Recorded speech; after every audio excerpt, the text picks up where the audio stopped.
احمد پوکرن سے یہاں تشریف لائے ہیں ہم لوگوں کی محبت کی بنیاد پہ۔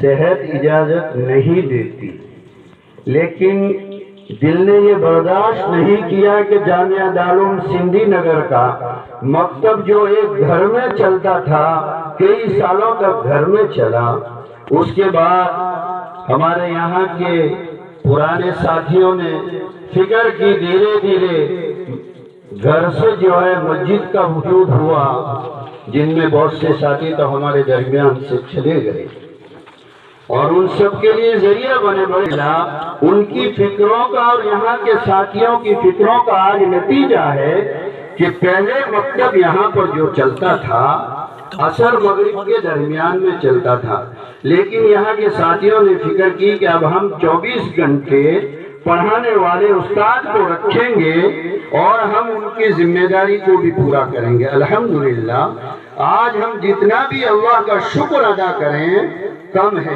کہ اللہ نے آج ہم کو یہ موقع دلایا کہ چھوٹے چھوٹے معصوم بچے کس انداز سے ہمارے سامنے پروگرام پیش کر رہے ہیں۔ میرے ایمانی بھائیوں اور بزرگوں، یہ پروگرام ایسے ہی پیش نہیں کیے جاتے، ان کے پیچھے استاد کی محنت ہوتی ہے اور استاد کے پیچھے مقامی ساتھی جو فکر لے کے چل رہے ہیں ان کی محنت ہوتی ہے۔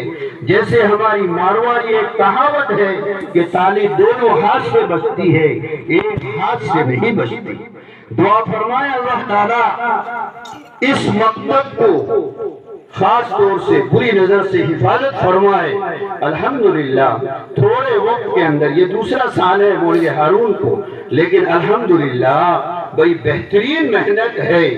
اللہ تعالیٰ مزید محنت کی توفیق عطا فرمائے اور ان جو معصوم بچوں نے جو پروگرام پیش کیا ہے، یہ ساری نصیحتیں معاشرے کے اندر جو بگاڑ ہے وہ کہہ دی ہے، ضرورت نہیں ہے، ضرورت محسوس نہیں ہوتی۔